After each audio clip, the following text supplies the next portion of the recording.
has to do with Sirius and its proximity to our planet. It's a very special day that way, and it's been celebrated for as long as we know.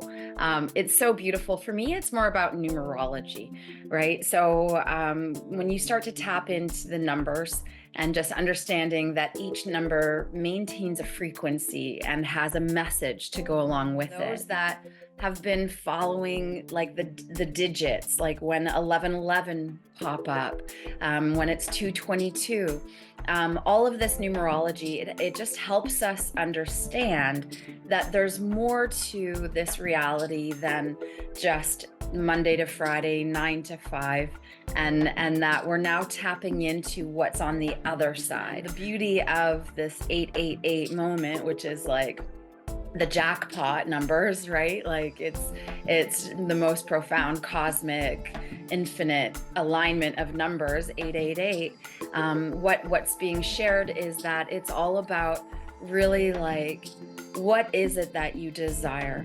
What have you let go of? What have you like just so consciously done the work on and peeled all those layers away? And now we actually have room to call in and to manifest what it is that we actually truly desire and what it is that is truly going to light up our souls. It was really powerful because I was able to tap into all of the ancient Egyptian knowledge and all the futuristic information, which is all really just combined into one. And then finally, like it was just on the tip of my tongue, and finally I was like, conscious evolver. And evolver is not even a word in the English language, which was probably why I stumbled with it for so long. And so for this process, we actually unlock our creator DNA strands. And when we were little, we were very connected to our source self. And we remember that, what that feels like, that vibrancy, that radiance, that real like connected to connection to source, and just how that felt. And then because we're in a 3D reality that's been created with absolute perfection, then what happens is we experience the trauma at some point or another that like absolutely shook us to our core. What happens with us when we're so trapped in our human, and not that there's anything wrong with that, because just even the etymology of the word hue and man is that our godliness, our creatorness was intertwined with the human vessel. And so we literally are creators in action. I mean, there's so many ways that we get traumatized when we're in our little innocent source selves, and it knocks us out of our safety. It's woohoo! Lionsgate 888, incredibly synchronistic that I am with this beautiful being today. We have been aiming to organize this, or to align this. Line over the last few weeks or months. It's been at least maybe a couple of months even, I don't know how long, and somehow we ended up lining up literally for today and this time of 11, and it's even 11:11 when we'd probably really kick off this call as we get to know each other a little bit more on the 8th of the 8th in the 8th year. So I welcome whoever is aligning to join us in this transmission in the Lionsgate portal of 2024. And I'd like to introduce you to my wonderful guest, who I'm so excited to connect with more on this alignment. And just want to give you a little background that my connection with Bliss has been on social media. And here we are live on Facebook as well. And that's really where I came across Bliss, through her posts and her transmissions, really through those posts and messages that really resonated with my heart. And that's what has connected us. So that's the power of our technology. And here we are. So welcome, Bliss Prema. And yeah, just delighted to have you. Thank you so much for being here with me. Thank you so much. It's such a delight to finally meet you. Yay! Yeah. So before we start, just for anybody that might be going, what is this Lionsgate thing, 88 thing that everybody's, they probably see posts going around. What is it? Like for you, what is this 88 Lionsgate portal that we're feeling the vibes, but maybe we don't have the vocabulary or understanding of what that really means? Yeah, I mean, a lot of it has to do with Sirius and its proximity to our planet. It's a very special day that way, and it's been celebrated for as long as we know. It's so beautiful. For me, it's more about numerology, right? So when you start to tap into the numbers and just understanding that each number maintains a frequency and has a message to go along with it. And so when you have a powerful date where everyone can actually draw their focus in and really just work with the frequency of those numbers. And so for me, more than anything, that's what's so powerful about this date. So you're ahead of us. I'm here on the west coast of Canada, so it's actually Lionsgate for you right now. Whereas for me, I get to wake up tomorrow and We have the lead, we lead the experience. charge in New Zealand. So this is like this like yeah, amazing lead up to it. So thank you. So really it has to do with the number 8, which is about like infinity and also cosmic consciousness. And so obviously that is my deepest love is working with consciousness. And then just to have the and so then 8 and then we have 2024, which adds up to 8. So then we have a triple 8 number. And for those that have been following like the digits, like when 1111 pop up, when it's 222, all of this numerology, it just helps us understand that there's more to this reality than just Monday to Friday, 9 to 5, and that we're now tapping into what's on the other side, what's in the other on the other side of this experience. And then also too working with Sirius and this powerful portal moment. And so this is our opportunity to really look back, especially for those of us that do the work with the new moons and the full moons and really focus on astrology and what each constellation gifts us so that we're constantly working with what we need to let go that's not serving us. And then the beauty of this 888 moment, which is like the jackpot numbers, right? Like it's the most profound cosmic infinite alignment of numbers, 888. What's being shared is that it's all about really like what is it that you desire? What have you let go of? What have you like just so consciously done the work on and peeled all those layers away?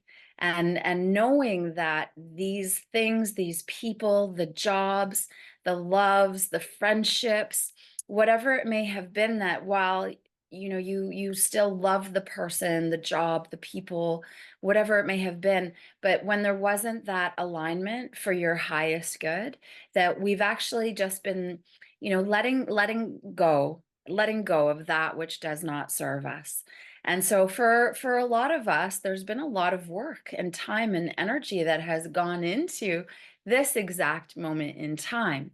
And the beauty of all that letting go is that when we're rising in frequency, if there are people, jobs, relationships, connections that are just keeping us in lower frequencies, when we finally have the courage and the willingness with love to really let go, what happens is we raise up in frequency, right, where we're meant to be going.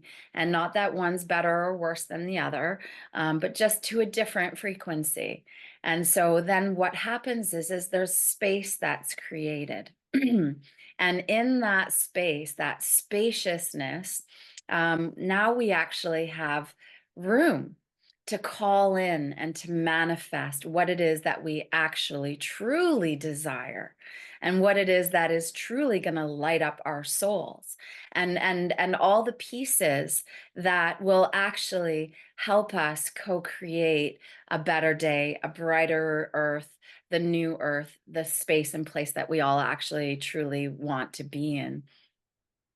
So Yeah. that is the special moment that is happening right now, Here and now. here and now. That full alignment, presence, grounded. So even though you're talking about releasing and the spaciousness and the upliftment, really sense in the sense of groundedness and anchoring simultaneously as that full alignment. Like on your page, you call it what's a conscious evolver, but like source consciousness coach, and it really feels that activation of that deepest level of consciousness within us, that most expansive consciousness. And from all that has been, so you know, I'm a that's activated in me some years ago, is this sense that nothing's been wasted in consciousness, that everything that has been is imbued into the consciousness of the now to clarify, if you like, these deepest desires of the soul. And and it's like they're ripe for the picking. The bloom is the bloom time. The 888 is like, okay, you put in Yes. the work, you put in the, you put in the timelines or the effort or whatever, had those experiences of separation through duality consciousness or denser consciousness, and then returning to wholeness, which is the releasing corridors of time, of separation, of limitation, so that that consciousness can flow more gracefully. And you talked about the jackpot of the 888, and when you say the jackpot to me, I realized some years ago when I was with a group of wonderful conscious beings who I've actually shared this into the group. They're doing a whole ripple wave murmuration mastros if you're there. And we were together in my place in New Zealand, actually in 2011, Nancy and Adriana, if you're listening. And we were just tuning in energetically to all the different frequencies, especially around abundance, prosperity, wealth, finance, money, and then it was the jackpot. So we were just, tuning in and toning and just seeing what we got with each of those frequencies. And what was just mind blowing for me at the time, because I didn't expect it, is that when we did the jackpot and then I just tuned in and did some frequencies, it was like, because in my humanness, I had the perception that the jackpot, just from all I picked up in life, the jackpot was cha-ching, cha-ching, money machines, dollar signs, cha-ching, cha-ching, cha-ching. But when I was actually toning, I had the absolute realization that the jackpot was grace, Mm. was infinite grace, or Mhm. grace. And because I was kind of brought up in a religious background, I kind of didn't quite gel with that word, just because I kind of gave it a little bit of a wide berth. And it was in that moment I was like, wow, that's what grace is. Grace is Mm. the jackpot. So now it's taken on a whole whole different Nice. perception ever since. So I love that Beautiful. you said that this 888 is like the jackpot of consciousness, where it's like we get to really access our grace again, our Mm. infinite consciousness, or that consciousness in the knowingness that truly we are worthy, we are deserving, we never did anything wrong. It's all been an experience of separation, of duality, of limitation, as consciousness went to explore what that is like, in order to Exactly. know thyself by unknowing thyself. And the game commenced. And Exactly. yeah, it's like now we can culminate it in this timeline, Yeah. you know, Mhm. past, future, dimensionally. And like a card I picked once at this event I was at years ago, and it was the card that said enlightenment is just the beginning. And it's like, that's what's activating for many of us is this self-realization. And Yeah. then what? And to me, that's what feels like the new. And then what?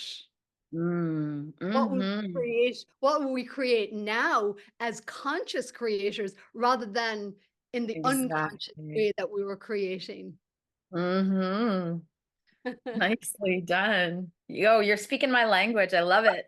I'm so excited to come on here today with you and just and like and that you were talking about earlier, like I'm feeling it in myself, this congruent energy of my Mm, own higher self consciousness being embodied. And it's no nonsense. It's like limitations. We're not negotiating with them anymore. It's like step back exactly. limitations, step back unworthiness, step back doubt, step back even the darkest entities that we might see, whatever way we perceive them. And even this last few weeks, that has been, playing out a bit in my field, and Yeah. really, but also given the opportunity to go deeper, become stronger, more aligned, more committed, like a next level of anchored commitment of my inner being and my consciousness going, I'm choosing embodiment. I'm choosing to be here grounded on the earth in this embodiment, in this lifetime, in this timeline, because that's what I'm choosing. Absolutely. Well done. Yeah. Yeah. Mhm. Anything else you'd like to share? Yeah, well, I just liked what you said about the higher self, right? And so, I what's beautiful is just that everyone has access to it. Each and every person. I describe it like an escalator. So over here we have 3D, which let's just say is the ground floor, and then there's like the fourth floor, 4D, and then there's the fifth floor, which is 5D. And it's like there is like this escalator where, like, when we're in the 3D, our higher self can come down the escalator and come visit us. But Mm. there's actually like an ascension and a descension process. And I just discovered that when I had my own higher self come into my vessel in 2016, which was a really profound experience to say the least. But that is one of the reasons why today for you and tomorrow for me is so vital in terms of really, like what you said, embodiment, right? And then going back into all of this space that we've created so that the higher self does have the opportunity to have that descension, so that our 3D self or 4D self or 5D self can rise up and have that actual embodiment with the higher self. And I have personally had that experience with the higher self. And it actually came through me through activations, 2016, 2017, but also because I had such a willingness for that to actually happen. And it was like watching the battery bar go from 0%, and then it would be at 22%, and then 37%, and then 42%, and then it worked its way up over maybe 8 months. And by the time that who I knew of as myself as Bliss Prema, she was no longer in the vessel, and in its place was my higher self. But this version of myself was so powerful, like so powerful, that I could actually give activations to people that were sitting on the couch at the other side of the room. I preferred giving them with consent always, through hugs. But I could actually share the consciousness because it was so unlimited and so powerful to others.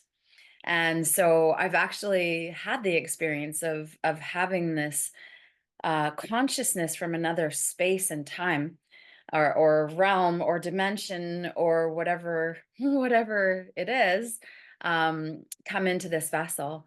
And while that was happening, it was really powerful because I was able to tap into all of the ancient Egyptian knowledge and all the futuristic information, which is all really just combined into one.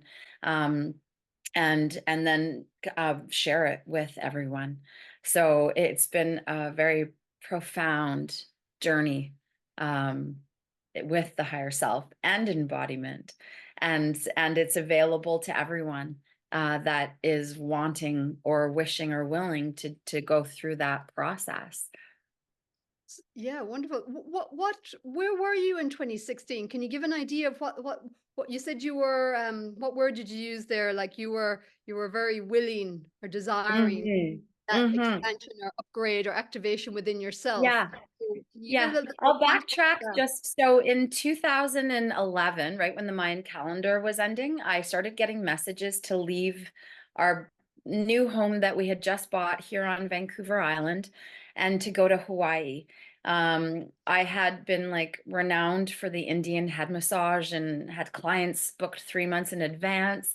Wow. And I kept getting the messages to just walk away from everything, all the brand new furniture, the beautiful jobs, and to go to Hawaii and live in a tent on the beach.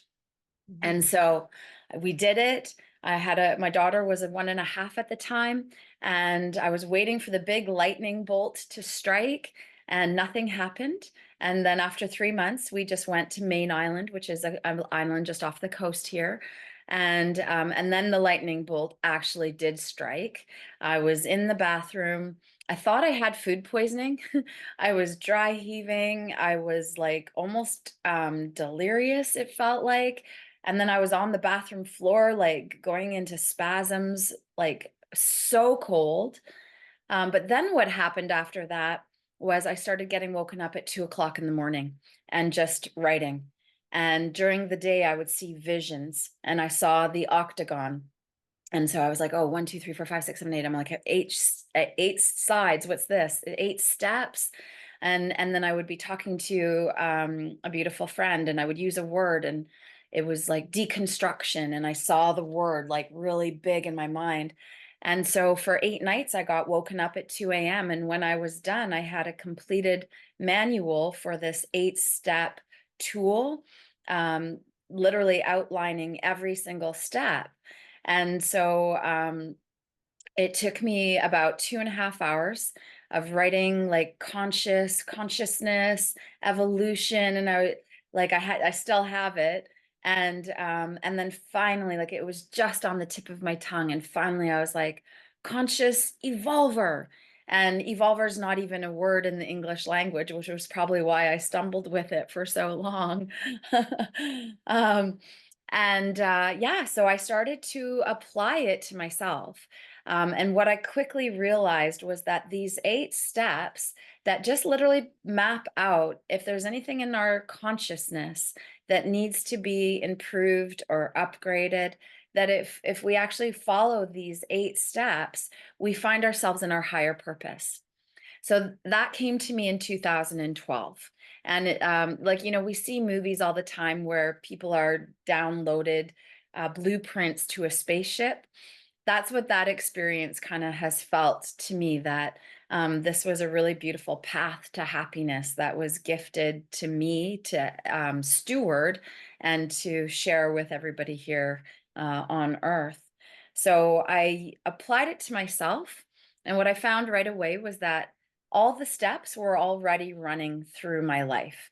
When I looked back in hindsight, in retrospect, but then the difference about that now is that as a conscious evolver, now we can control it. We can take the reins. We know what's coming next. And so I started working with my friends and then ended up coaching them. So I had this system, I'd been stewarding it for 4 years, realizing that it was really accurate, efficient, and that it was making my life better step by step. And then I just in that in the conscious evolver, there's actually a ninth level. and it's called the Rainbow Bridge of Enlightenment. And so I actually worked my way through, and it was spring of 2016, and I was literally like living and experiencing my humanness on this rainbow bridge of enlightenment. And that's when I knew that it was time to basically offer up my vessel for the highest good, and just allow whatever process needed to happen. And that's when the activations started. So talk about lightning bolts. It literally would feel like I was getting hammered with lightning, and all I could do was breathe. But I trusted implicitly, and that's when that consciousness came in, and it shared all the information with me. And from there, there's now a second program called the Initiate Circle. And so that one's a 3-month program where we all just say no to drugs and alcohol, and we really start to strip away all of the things that we have started to use as crutches and vices, and the foods that we consume that actually hurt us and harm us. And we really come into the most pure version of ourselves. So that's what that was all about, was helping people come into their higher self, really. So it's a 3-month journey.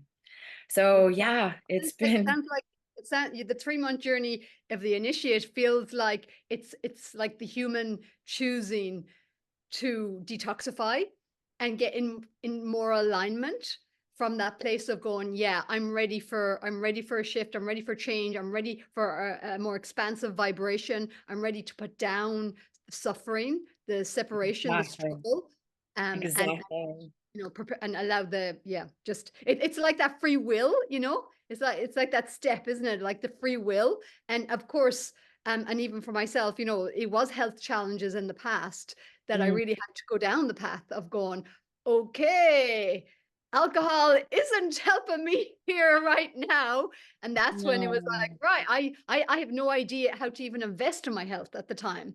You said you Mhm. were married to an Irish man, so you probably know in my culture, I talk about we grew up, everybody had money, for alcohol but not always for food, and definitely not to invest in your health and your well-being. Like, as a Mhm. mentality, as a value system, it's expected to come through the medical system or to become, it used to be pretty free, especially in my family growing up. So it really just wasn't a mentality. And so I still remember, and I often share the story, the first time I actually invested my money to pay an alternative practitioner. And that was back in, oh, how many years ago? I was like 27 then. So it's like nearly 20 years ago. And basically I've never been to a doctor for a health issue since, just that Yeah. was the beginning of it. But like investment, so it's like where we put our Totally. money, where we put well, investment of money, time, energy, focus, you know Exactly. Mhm. as everything to the Mhm. universe, or the higher self. It's Mhm. like, okay, that's our interest, that's our values, that's our priorities, that's what we're saying yes to. Exactly.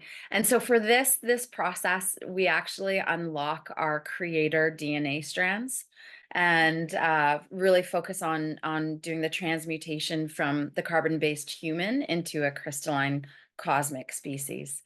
And so there's a lot of information that is shared, and then at the very end, there's what I call a source circle. And so that's a really powerful meditation, but that's that opportunity for the higher self then to do the ascension descension process. So it's beautiful because I mean, I'm only doing what I was instructed to do, like the guided to share and to create. And so obviously in terms of consciousness and evolution, this is what the inhabitants of Earth are being invited to become, basically, right? To really like purify and then transmute and transform. Yeah, individually and collectively. Exactly. Yeah. So Exactly. how would somebody know that they're ready for this? You know, Mhm. what might be going on in somebody's life or indicators that, you know, the ego mind may be going, this is a mess and da da da, but really on the higher level or the heart level, it's really a calling for transformation. 100%. From my experience, and you'll probably resonate with this as well as the people watching, right? That for a lot of us, when we were little, we were very connected to our source self. And we remember that what that feels like, that vibrancy, that radiance, that that real like connected to connection to source and that and just how that felt. And then because we're in a 3D reality that's been created with absolute mm, perfection, then what happens is we experience the trauma at some point or another that like absolutely shook us to our core and potentially even shook us out of our source self, right? And yet we still have that remembering, we still have that that spark within us of when we were younger and we were looking around and going, okay, what's going on? I'm not buying this. Who am I? Why am I here? Why do I not really believe what I'm seeing? I still feel like there's something else, something more. And that has never left us. It's like the fingerprint of that which created us. You can still sense it, you know, that kind of sensation. And so for working with me, or doing your own process, right? Everyone can do it on their own in their own way. Um, there's definitely that desire to, well, like you said, enlightenment, right? There's that desire to get um, into that more enlightened, conscious state of being. And then there's also that knowingness of whatever dense, heavy trauma, whatever like health issues, you know, like you mentioned, trauma, unprocessed trauma from childhood, all the things that can keep us um, preoccupied, distracted, and just knowing that we are here, we are destined, that we have more to give, we want to offer more, we want to do more, we want to be more. Like you just have that feeling. Do you know what I'm talking about? For sure. Right? For sure. Yeah. Just to add to what you said earlier, just in case this resonates with somebody, but like I remember being a kid and I remember like whatever I shared just from that source connection and to me it's innocence, it's just is. Mm, And then it not going down well with the people around me. And 100%. and energetically I can remember just feeling people shut down and like of course Yeah. their hearts, the connection. And I remember that happening enough times that's inside me. I remember going, okay, I mustn't be able to trust this. Mm, Trust this. I need to figure out how to be more like them because I'm mm, kind of, it's not working for me, you yeah. know? So I just wanted to share that as a way that we shut down and we start to negate and stop listening to that inner source connection. And we start listening externally to Mhm. figure out how to survive and function and become more human like and create that personality and you know to get those needs met, which of course is warmth and connection and you know yeah, Exactly.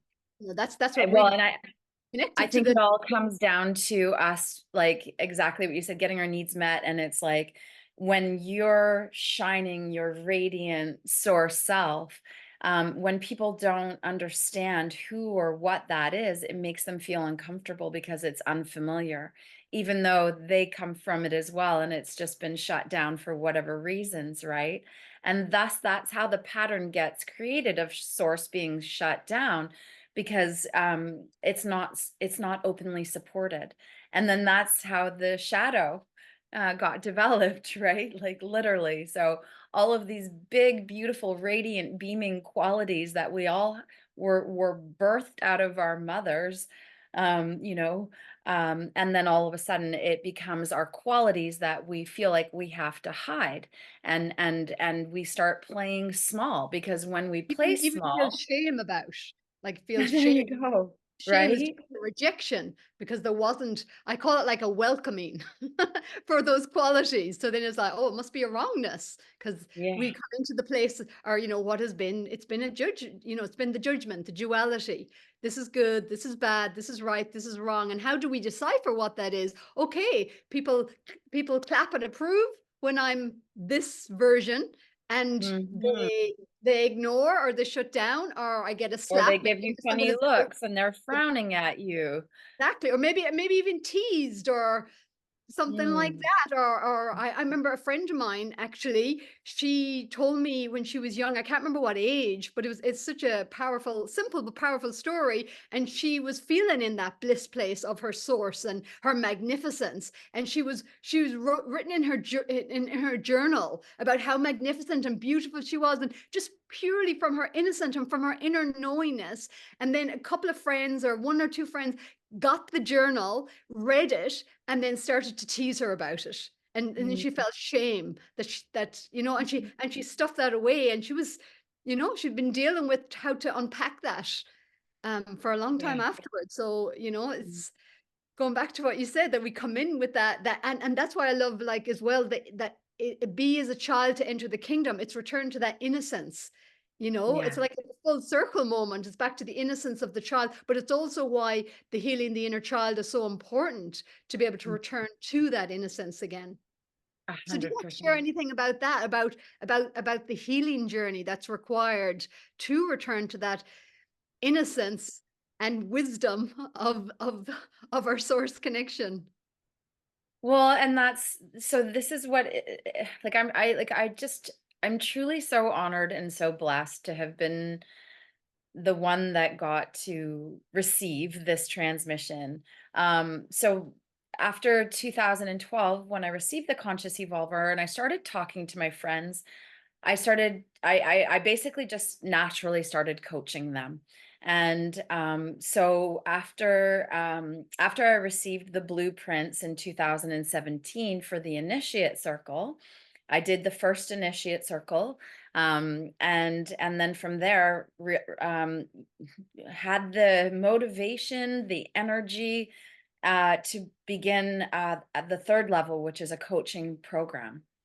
And so I invited the first people that did the initiate circle to help me with phase one, and they would observe and extrapolate what I was doing. And then from there, it took me a couple of years, but I've created an entire coach training system. So now there's actually consciousness coaches that can help, because the thing is like this 3D reality, created with perfection, with all the right density, and like what you said, all of the um gosh, I'm blanking on the word, duality, and then also too, just like the mass distraction and all of this distortion, all of the things just to keep us in our little unhappy 3D place, not even Not looking for, expecting too much.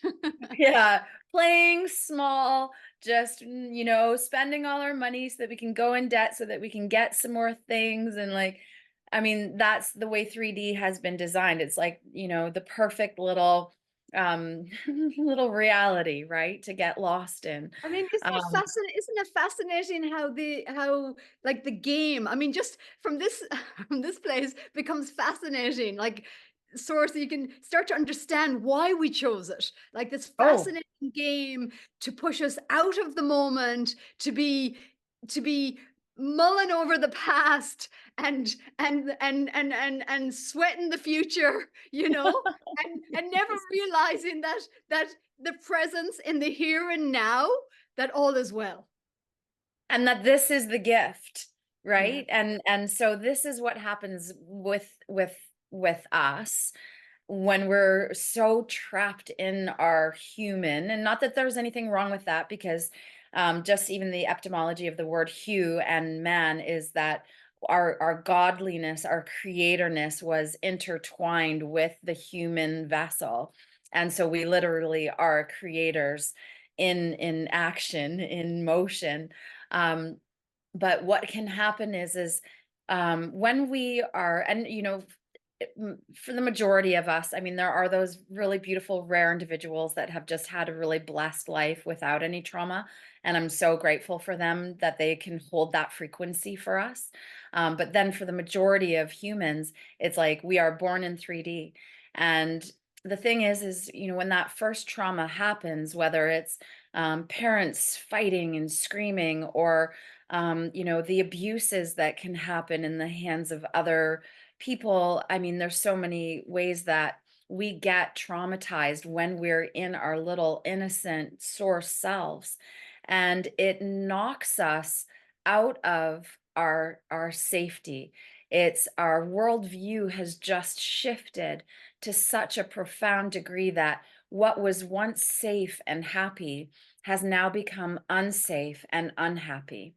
And because we're so young, we lack the ability to even communicate that we need to process. We need support, that something has happened that has completely collided our worldview, knocked us around, and now we don't know who we are anymore. And so that's what the coaching helps with, is we can take and work with anything that has happened in those moments of trauma. And actually, like, it's the first fifth dimensional coaching system here on the planet, so that's a really beautiful offering. And really the reason why is that everything is about being returned to love. So all the work that we do with the coaching, and I mean, obviously we work with everybody's experiences, and yet we can always work through it, and even go into rewiring those neural pathways, because what happens is we get stuck in the distortion, we get stuck in the distraction. The 3D, it's heavy, it's mire, it's dense, and it wants us to stay in 3D. Like, the more souls in 3D, the more jackpots the 3D makers get, right? So here we are, and we're actually saying, I am willing to do the work.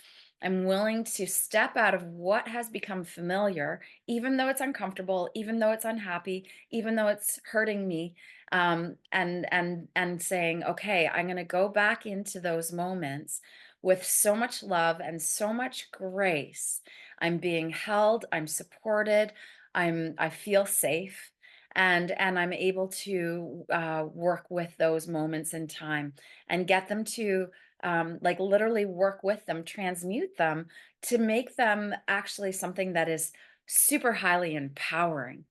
And then the ability to send love to all of the players, all of the teachers, all the people that were in our story that really helped us learn whatever tools, whatever lessons, whatever gift that we can now extrapolate from it. So it's really such a beautiful journey. Um, it's really profound. But once a soul, once a human, once we're willing to do that work, it's like what I was talking about at that in the beginning. All those places where we were shut off or shamed or playing small, we now have access, because all of that is not just suppressed and repressed within us anymore. We've actually brought it to the light. And so that's where the jackpot now can be actually love, and manifesting all the goodness that it is that you actually want to co-create and create, and manifest in your world and in your reality. Beautiful, beautiful. Yeah, just to add a little bit of the yeah, it's like when the trauma happens, it's like and this is duality. So it's like that there's a split, right? Like how the duality even gets created, and it's like those trauma points creates the duality. So it's like one part of us is in the light, so to speak, and another part is in the shadow, or the rejected. Mm, One is accepted into this human realm, another part is rejected. So as we heal those traumas, at least this is my perspective, through my own journeys and experiences of the energetics of it, is that when we heal the traumas through the deeper unconditional love, um, then it's like the light and the dark, so to speak, can reintegrate and become wholeness. And not only that, but from the journey of what was once perceived as separate within us and externally, opposing forces, that's the judgment. The greatest depth of judgment is what we judge most is what we haven't accepted within ourselves. So when we actually bring that home and reintegrate those aspects within self that were so deeply rejected, mm, then that in that merger, in that unification, that it's like there's an exchange of information and insight and understanding through the forgiveness and the awareness and whatever, and that's what actually creates us as being way more compassionate conscious beings on the planet, because we're aware of both, so to speak, of the duality spectrum or the polarity spectrum. And so then as conscious beings accessing that level of wide spectrum information, then it's like we become the conscious choosers now, and we don't need to repeat the past patterns anymore, because we yeah. have literally integrated them. So we haven't bypassed them, because that's not Mhm. what consciousness is here for. From my awareness, it was to, whatever we've lived or even separated from, it was to have the journey of returning, because it's through that journey of returning. It's like you turn over another leaf, another rock, and there's another. Yes, it can be uncomfortable for the human nature, of course, and for the body, where the energy was held or stuck. But now this calling home to come back to unity, come back to unconditional love. And then there's the remembrance through unpacking each little pocket of energy, or with awareness, acknowledgement, forgiveness. Aha. Oh, I used to believe I was that limitation. I used to believe I wasn't worthy. I used to believe whatever it was. And then it's like, oh, the expansion happens. And it's not an Exactly. intellectual thing. It's not a conceptual thing. Not It's at a all. energetic, it happens, and that's why it's an energetic shift. So when it shifts, our energy shifts, our vibration shifts, our frequency shifts. And so in that respect, everyone is on their own path and nobody else can do it necessarily for anyone. So you want to speak Nope. any more into that and your work, Well, I just or even any more absolutely love. indications with your steps as well that might be helpful for people? Oh, sure, absolutely. Yeah, and so just to like for one of the things that I learned when I had the consciousness in me, um and there was a point where I actually just asked it to go back because it was just so it was just so difficult to operate as a human with that level of like intensity. And so I think I after about 6 months I did yeah. and it did go back, which was lovely. But one of the like there was so much wisdom that it shared with me, but the one that I really loved and appreciate, there's four tenets that we were gifted, and then one directive. So I'll share the one tenet. And basically it's a way to modify our behavior as humans in a way that we do it with like pure love frequency as our compass, and it's acceptance as the highest form of love. And Mhm. so just how you shared it, Mary Jo, is just like so perfect, right? And it was the encapsulation of that tenet: acceptance is the highest form of love, and forgiveness is a really beautiful step, and healing is one of the ultimate steps. And then just walking the path of acceptance as the highest form of love, because when we truly accept, we're not playing part in the division anymore. right? And obviously working our way back into that reconnected state in space. So yeah, I would love to share the steps of the conscious evolver. Yeah, Thank you for please. that invitation. Yeah, Yeah. that'd be great. Um, Thank you for being willing to share. yeah, absolutely. Okay, so um, w- we start with the first level. It's basically in alignment with the root chakra. So when anything comes into our reality that shakes us up, so typically it's going to be in that like stress or overwhelm or just that awareness that wow, there's something in my life that really needs to be upgraded or improved right now. And we have 5 categories. So obviously the first one is source. So perhaps you're not feeling your connection to source. You're not feeling your connection to your higher self. You can actually put that into we call it the octagram. So the octagon becomes our diagram. So it's the octagram. So the first level of the octagram is called cup full. So if I'm struggling with my connection with source, if I have anything that is love, love of self, love with a partner, love with my parents, love with my children, my friends, my community, anything that has come out of alignment, then I can go, oh, it's time to step into the octagram. I'm in cup full. Then we have our career slash passion, right? And so you're in a job, but you're not getting paid what you're worth, or you're doing your 9 to 5, but your soul feels like it's dying. You can insert that into the octagram. Then the fourth level is lifestyle, which is our health, our hobbies. It's basically everything to do with life. And then we have a fifth category, which is just challenges, because sometimes we're in that state, and I know everyone knows what I'm talking about when I say cup full, right? It's not that is your cup half empty or half full. It's actually like I'm the cup and I am full, like I am up to here. I am in cup full. But that's the beautiful indicator that that it's time to actually do some internal work. And what I really appreciated about the manual when it was transmitted to me is that it's really basic. Like it's really easy for everyone to understand and apply. There's no dogma, there's no spiritual beliefs, there's nothing that you even have to believe. It's meant for everyone. So that's really beautiful. So we're able to then identify which category we're working on, insert it into the octagram because, whoa, we're in cup full.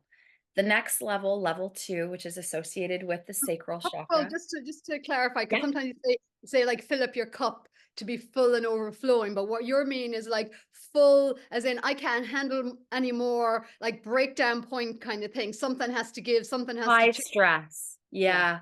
Yeah, it's like you're in the kitchen doing the dishes and all of a sudden your partner comes in, they're yelling at you and you're like, "Oh my God, like everything was fine." Or it can even be like I've been in this marriage for 20 years and yes, we love each other, but we're friends and we're just compatible. And so it's actually can also be something that's been long and stagnant. So it can either be like super high stress and unhappy, or it can be like long and stagnant and unhappy. Um, so then once we can recognize, okay, I'm in cup full, you go to the categories and you're like, okay, what is it exactly? Is it source? Is it love? Is it career slash passion? Is it lifestyle or is it a challenge? And I just can't even categorize it right now. Name it. The next level, level 2, is called decompression, and that's the sacral chakra. And that's our ability to take space, to step away, to take a big exhale, let out that overpumped tire. Sometimes we need 3 minutes, sometimes we need 3 hours. For some people, they literally need to have a 3 month sabbatical. But that's that, it's like sitting in the sun and it's just like letting everything because we were up there or like stagnant for a long time. So now we're just like, okay. Then the third level, and it rises up now into the solar plexus chakra, is called deconstruction. And this is where we just start to peel away all the layers. What are my needs? What's not being met? The he said, she said. We try to be as objective as possible so that it's not about our emotions. We want to get into um, the finite layers of basically our soul. So that's what we're deconstructing, the finite piece of what it is that needs to be uh, consciously evolved. And then we can shift, and this is all self-directed, and that's what I really appreciate about this is then we shift into emptiness and void, which is the fourth level. And what's beautiful about emptiness and void is it sounds like it could be a scary place because it's empty and it's a void, but you'll love this. I always feel, Mary Jo, that emptiness and void, I'm on this like beautiful little rock fence and I'm in Ireland. And there's the beautiful green pastures and the big blue sky, and there's that rainbow because every time I was out in Ireland, there's all these beautiful rainbows everywhere. You get the And leprechauns, you do know that. yeah, and leprechauns. Yeah, definitely saw sheep. Yeah. But so we sit on this beautiful rock fence, and we don't fall off into avoidance, the void, and we don't fall off into the emptiness, so depression, right? We're just in this very neutral space. We've released all those layers, and we're just really like it's akin to meditation energy. We're just and it's like the complete surrender, grace. There's that word, right? So that is the grace Would you of the would fourth. you call would you call that the 0 point field? That neutrality? Definitely. Well, neutrality, 100%. Yeah, you want to deconstruct into neutrality so that you're not triggered by all of the pieces anymore because you've identified them and let them go. And And again, then from, would another way of saying that, just to give it more context, it's like yeah, being in the middle. Like I see, like the duality. It's like you're in the midpoint, or what I think it's the Buddha that said, take the middle path. yes, Yeah. So exactly. Yeah. you're one So, side, the other side, or like a seesaw. It's yeah, like down to exactly.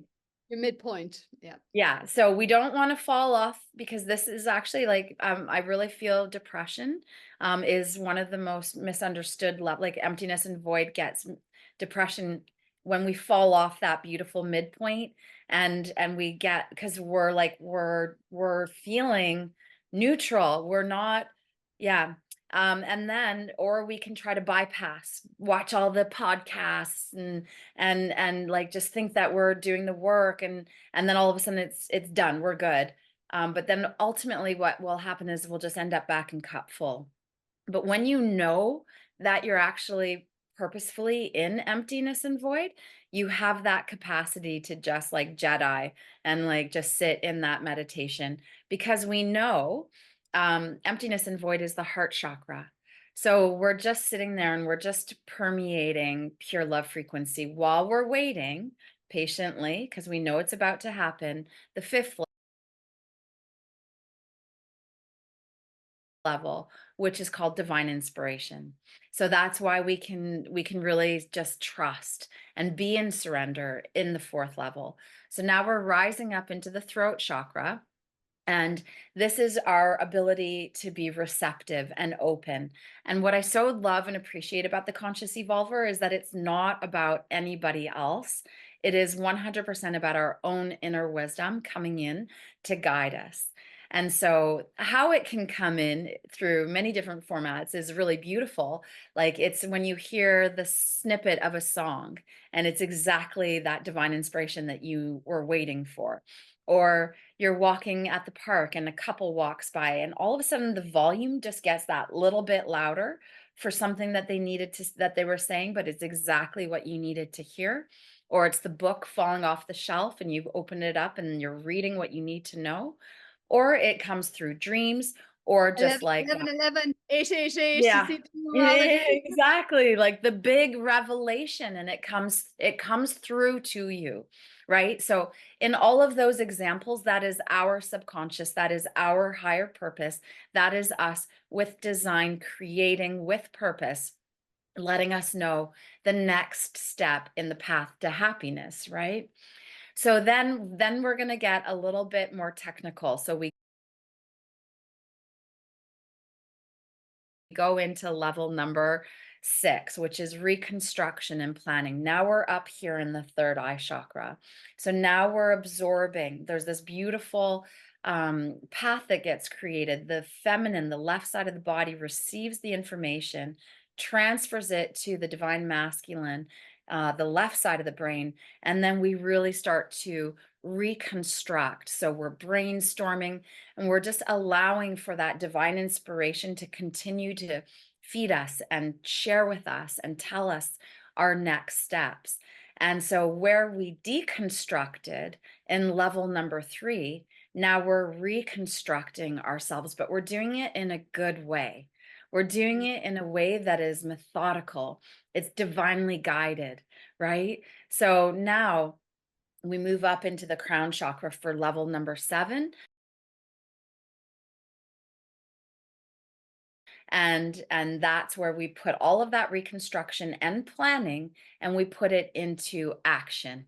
So that one's pretty self-evident. We're actually doing what it is.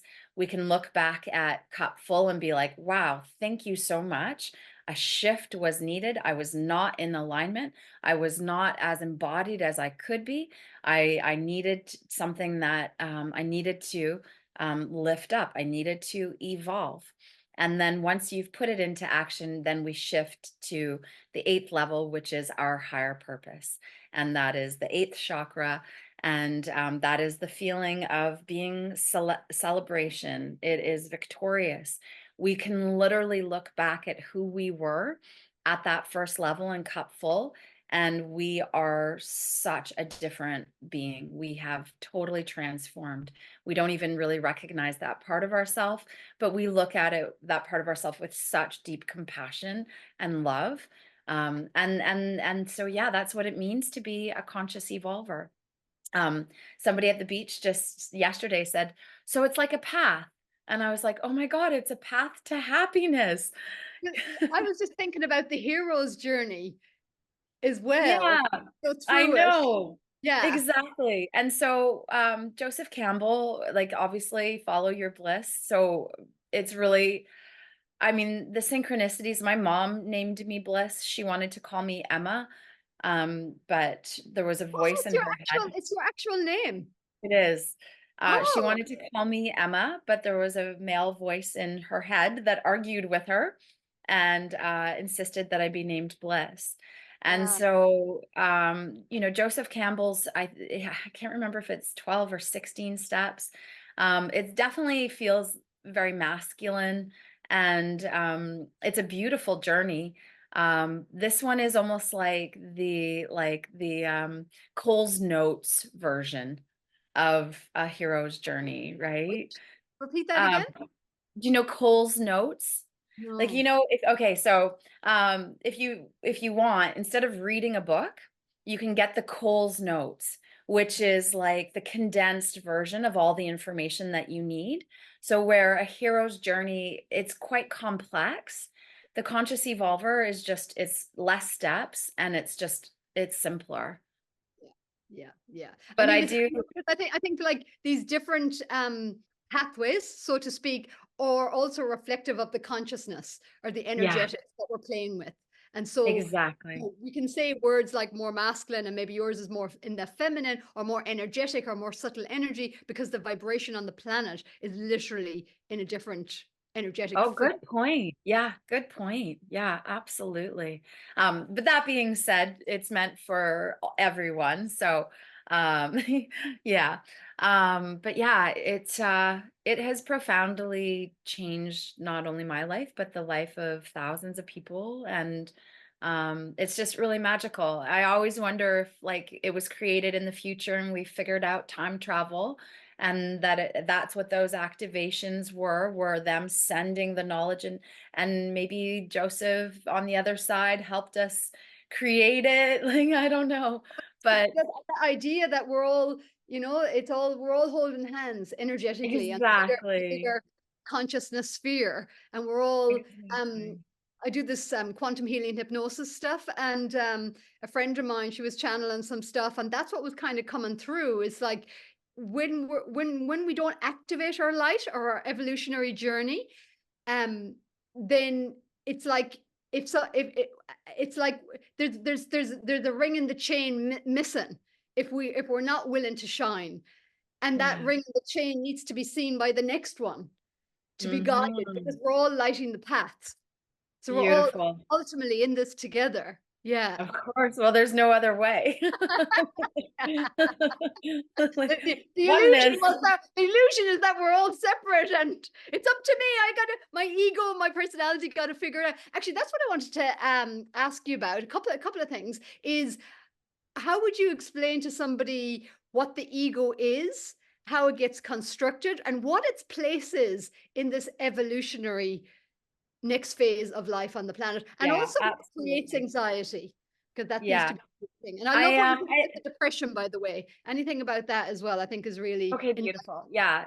So I think the ego gets a really bad rap, right? It's obviously been designed to assist us with remaining humble, but also designed to allow be our cheerleader. But it's almost like a very delicate scale. And so if we're humble and everything's balanced, it's letting us know when we're tipping out of our like pure love frequency, humility. Yes, we are God. Like, I am God, I am creator, I am, yes, right? But it's not just me, Bliss Prema. I'm not God, I'm not creator. I am godly, I am creator, and at the same time, so is every other sentient being that is sharing this experience, right? So the ego is I designed to think be that's like, where it gets I think that's where it gets a bit confused sometimes, even yeah, in the awake movement or the spiritual oh, movement, of and course. then, and it's like so it like the flip side is when the distorted ego gets hold of the concept of being God and believes that, it's in the separate identity. But what you're Then saying is when it thinks I am the one, yeah. right? And thinking that it's just me. So and it's so beautiful because I remember all the stages of my process, and I remember that moment of enlightenment of I here I am. I am the one in this human form, and then the beauty of being like, "Oh my God, everybody else, not everybody else, but the people around me, they just don't like, because it's you can say it, oh yeah, yeah, like I get it, I'm creator, I get it, I'm God, but there's something that shifts when you actually step into enlightenment where you actually feel like you can actually feel the power of creator within you. And so the ego was designed to be this beautiful, like, balancer, supporting us when we start to forget, and then knocking us on the head when we think we're bigger than all the oneness of the godliness that we are. So I love the ego. I'm grateful for it. So, It what's your perspective on is like 'cause the way I see it as well with the ego is like the gift of the ego and why it was created is to give us the perspective of our individuality, of our separate identity. But of we just course. swung so deep into that and became so kind of convinced into it Yeah, that that's what created the belief in separation, and then we just went deeper and deeper and deeper, so to call, into that hole or into that karmic um cycle, of forgetfulness, and deeper and deeper and deeper. beautiful. That's what we're Absolutely. coming back from.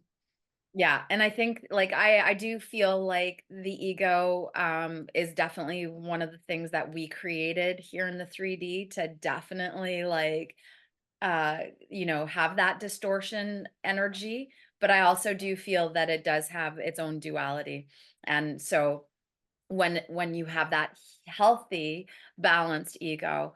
Like when you start to play small, it'll just be like, rise up, stop playing small. No, you're not going to make that post on Facebook because you're scared what people are going to think.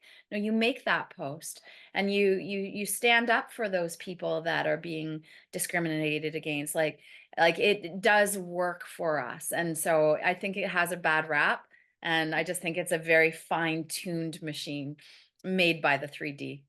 Yeah, I mean, talking from my personal experience, like if it's in the driver's seat and it's believing that it's all on it, that limited, or and when I say limited, it just means, um I say a smaller bandwidth of consciousness.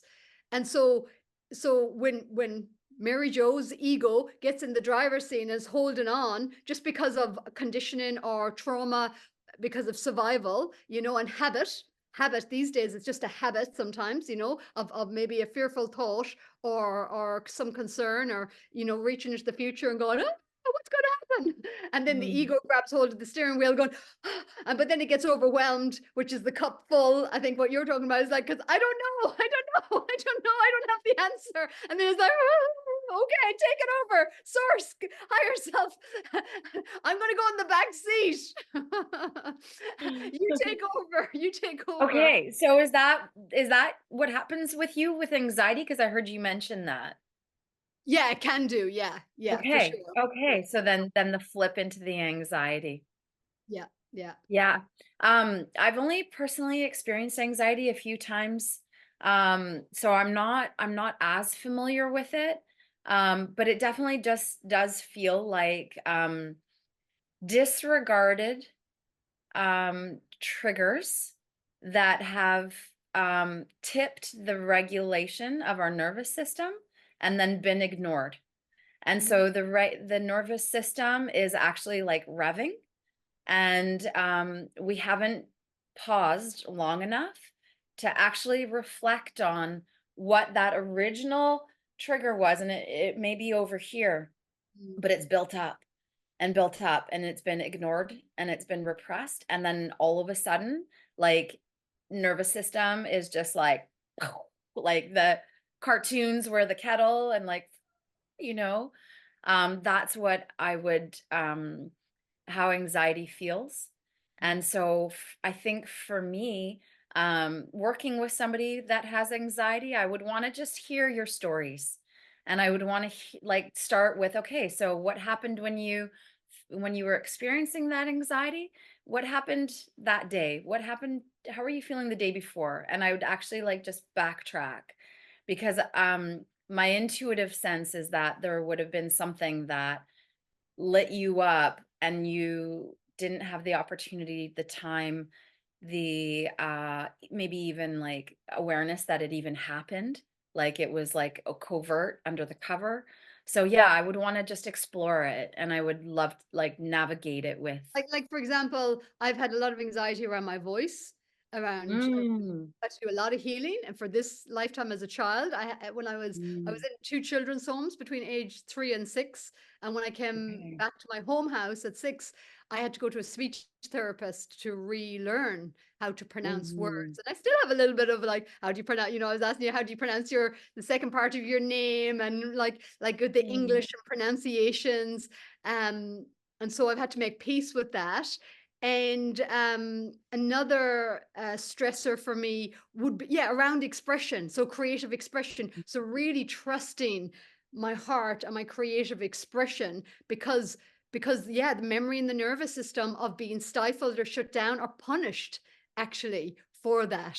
good stuff. And yeah, yeah. So thank you for the way you shared that as well, because you were definitely giving me the aha moments as well. So it's like rewiring the nervous system. And even now it's like I'm rewiring my nervous system. And even with my Divine Love Ambassador podcast, I shared a little bit of, so again, what was channeled through a friend of mine, because I was asking, why isn't more people seeing it? Is it the name? Is it, people don't gel with the name, or da da da da da? And what my beautiful soul sister Rebecca, we've done many of these sessions, so just tapping into the higher self and tapping into my energetic field. And it was all about, when you were 6, I see you in a room, or I had this memory of being locked in a room, and Hmm. so yeah, so then I needed to do some inner child and mirror work, and it was like, oh, I never thought to, help that part, that aspect of me realize we can walk out the door now, and it's safe to be seen. It's safe to share this source, as you said, as a child, that innocence was there, that knowingness was there, and then to rewire the nervous system to really trust it rather than as you say, get triggered out of it and then go into the head and go, okay, how do I need to act to fit in, or to be approved of, or acceptable, or not get hit, or not get punished, or not get whatever that is, that pain point, I guess. Yeah, So it's a exactly. journey. Yeah. Well done, well done. And then for me, the rewiring in the conscious evolver sessions is more actually neurons, right? So because you once we get knocked off of our source self, right? Knocked out of our source self or knocked off, and we start to realize that okay, so playing small is more accepted, then we're creating these neural pathways that are actually so well traveled that they become like icy little icy little rinks. So it's like it actually the rewiring happens, and we actually have a tool where we time travel, and we'll go in and we actually rewire the neurons and create a new way. So that's the rewiring that happens is actually like in the neurons. And then when you have a similar trigger, you have a whole new way to respond rather than your old way, which Yes. is Reactive. not It's reactive. serving, Mhm. right? Yeah, yeah, yeah. Beautiful. Okay, so what What was after there was why yeah, so this is, I think it's connected to what you're gonna ask. Because anxiety, um, it seems to be such an increasing, um, situation that people are dealing with. Why is that, do you perceive that anxiety is rising, depression seems to yeah, be rising? yeah. Um all of our emotions, I've coined them as messengers. So everything that comes into our physicality, into our like emotional field, they're only meant as messengers. They're designed by the soul to just give that little like tap, tap, tap and saying, okay, like, so we're not 100% on the path right now. We're just kind of veering off a little bit. But because 3D has been designed to such perfection, like we are so distracted, all we do is spend the majority of our life, we're distracted by our hunger, we're distracted by our clothes, we're distracted by our social media, like it's all consumerism. So these messengers will come through and they're faint. We feel sad, we feel um unworthy, we feel shame, but we don't have the tool um, or the right conscious people around us to help us actually do the processing. And so we have become like not insidious, that's a pretty intense word, but we've become professionals at just stuffing and repressing and suppressing. Like, I don't want to feel shame right now. That doesn't feel good. Like, I'll just have a cigarette or a drink or go have sex or go Good. shopping. Yeah. Yeah, or I'll just like shove that emotion down with like food until I don't feel it anymore because it doesn't feel good. So when we actually look at our emotions as messengers, we can like I always imagine it as like this like little newborn baby and I'm like, "Oh, hi. Like what is it that you want to share with me, anxiety?" And it's like there's something that has happened every time that we just and it may have happened in our childhood and our subconscious is continually recreating um same trigger, different people, but just like, hey, please look at me, please resolve me, please understand me, please heal me, because I want to be like fully embodied in my source self again, because nothing else feels as good as I'd actually do when I'm tapped back into my source self. Beautiful, beautiful. So Hmm. it's challenging as it is, it really is just to call him back to yourself and Truly. to look at it. And that's why things often 100%. has to get more and more intense, unfortunately, Mhm. or fortunately, for us to actually listen. Pain, I say pain is a great attention grabber. Or Mhm. illness, you know, say Mhm. it's like often the health issues have to be there for us to go, whoa, I've got to listen to my body now. 100%. I've got to book myself into that retreat because I used to run a retreat center with my husband for 9 years and we just sold it in December. And so just like what you were talking about, the cup full, often people would arrive, you know, with full of anxiety or Oh, whatever. And 100%. like, you know, I sometimes I wouldn't even give somebody like a registration form to fill because I realized they were so full up that they were at that point that they could just, you know, they just needed to Decompression. Decompression. They just needed decompression. That's it. decompression. I even used to call my massages the decompression chamber. Exactly, right? And through the breath and Exactly. through the releasing of the tension and just helping somebody come back to their breath and to release That's that old information because that's all it is. It's that's just old information. deconstruction. Yeah. So that's the deconstruction. And then they get into the emptiness and void. And then that's when they'll have their revelations and they'll have their aha moments. Yeah, yeah, yeah. So I love it. Thank you so much for sharing this yeah, thank today. you. I knew I was gonna love you, just but this has been so magic. Thank you, Mary Jo. Me Yeah, too. I was feeling into our connection and the energy before the call and like I see your Facebook, but I haven't done. I think oh I must look up and you know look up a bit more information. But I was like no, I just feel like I know you like on a heart soul source level, and I exactly. just wanted to be in this getting to know us on the human level as well through this connection today, and just in a very Yeah. authentic moment to moment. Um, yeah, and experience really. So it has been that. And by the way, I love your chain. Can you tell us a little bit about that? Because you remind me of Wonder Oh, Woman, and you're just a beautiful goddess. So he's thank my hero. you. Well, it's funny because my heritage is actually Malta. So someone once told me that it's the birthplace of the goddess. And when I watch the Wonder Woman movies, the island that they're on, I'm like, and all the monoliths that were I could created for the definitely goddess. see you there. I could definitely see you there. You could Yeah, definitely so pull it off. it's the seed of life with some wings It looks and like the power of life. Yeah. yeah, yeah, yeah. Yeah. No, I think this one's the seed of life. Oh, okay. Is that okay? Yeah. The seed of Yeah. life is just the actual seed of the flower of life. So yeah, yeah, yeah. Beautiful. I got it in Bali. Oh, and that was one of the things that I was going to say too, just like final, just about acceptance is the highest form of love. When I was in Bali, what I really loved and appreciate about the Balinese is that they have equal devotion to the gods as well as the demons. Like there's no like separation, there's no um distinguishing like oh like good and bad. They love the demons and the gods equally and they revere them all day every day. And for me that was like acceptance as the highest form of love, right? Again, like the unification of all the parts. It took me a while growing up in a Catholic upbringing in Ireland, you know, Mm, and that Christian background and mentality.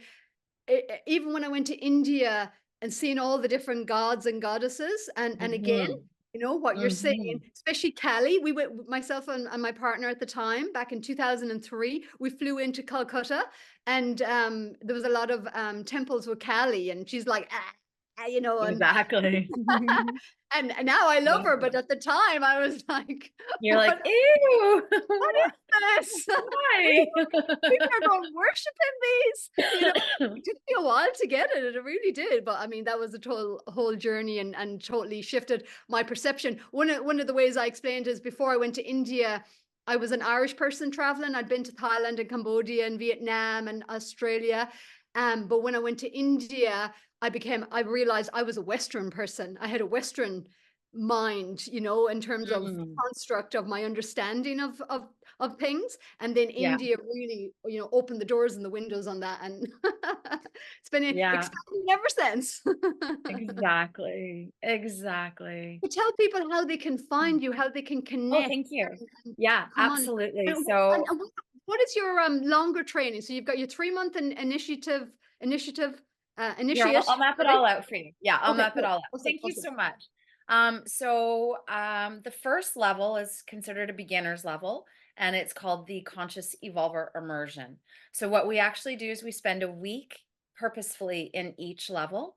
And because it's a game, like life, the way that I share it is that the teachings will augment into your week so that you will understand each level, because all you have to do is participate in your reality, and the teachings will show you the way.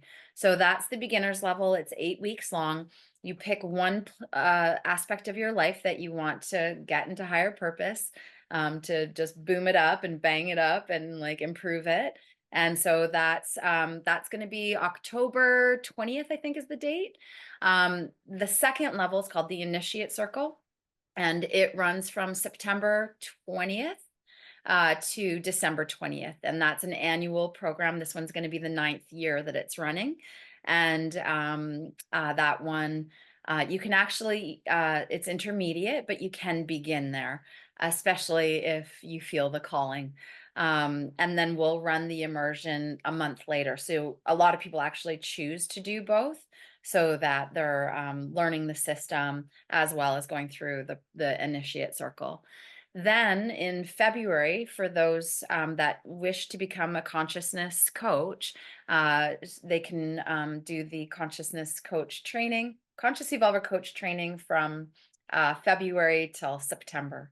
And then for anybody that does the coach system, all the immersions, all the initiate circles are always free, so that they can always be a part of it. And then the fourth level is the expert level. This is actually the first year, so I'll share this with you. 2024 is the first year that I've had all 4 programs run. So to complete them, I started in 2012. It took me till 2024 to complete them and have them all running. And that's a year-long process to become an initiator. Wow, Yeah. amazing. Amazing. Mhm. Amazing. Mhm. What an incredible offering Thank you. this Yeah. is. Well, this is what happens when you offer up your vessel for the highest good. And then you say, back off a little bit now. Let me integrate. Let I'm me like, actualize this. seriously, yeah, integration is you learn about all the things. Yeah. Well, we have Mhm. gone over time, so I don't want Yeah, to of keep you any course. longer, but thank you so much. This has been beautiful. I could talk to you. I literally could I talk to you. know, I feel it too. Absolutely. More questions, but like, hold back, Mary Jo, hold back. But yeah, I would love to do this again at some stage. So is there any final message that you would just like to leave people with today? Thank you so much. I would just say, especially in this right here, right now, to really embrace that source self that is within all of us, the innocence, the playfulness, the part of us that loves to laugh, loves to smile. And there is a path available to happiness if you're recognizing um that those pieces are harder to come by, right? Like if you're not laughing as much, if you're not having a joyful moment here and now, that there are tools out there that are available to help us get back into our source self, and not to fear doing the work, right? Because sometimes it can be scary to go into those places in the past. And just that the beauty of it is that it is golden on the other side of healing. So to just really embrace Empowering, liberating, joyful on the other side. freedom, liberation, happiness, laughter, like life is pretty phenomenal when we actually just commit to doing the work and and I and know it and sounds a bit feeling. cliche, but it really is shifting from survival to thrival, Yeah, you know? truly. Yeah, Yeah, truly. yeah, yeah. And Yay, thank you, thanks for Mary being Jo. makes you being human so much more, yeah, just exquisite. Totally, Yeah. totally. Yeah. Yeah. Thank you, Bliss, so much. Thank you. And yeah, and for anybody who would like to stay connected and hear more of these amazing, evolving conversations in consciousness, which really is my joy as well, do connect with Divine Love Ambassador Facebook group or on the YouTube channel, because I am ready to be seen along with my awesome co-creators and conscious celebrators of life and consciousness. Lots of love. Love you. Thank you, Till Mary. next time.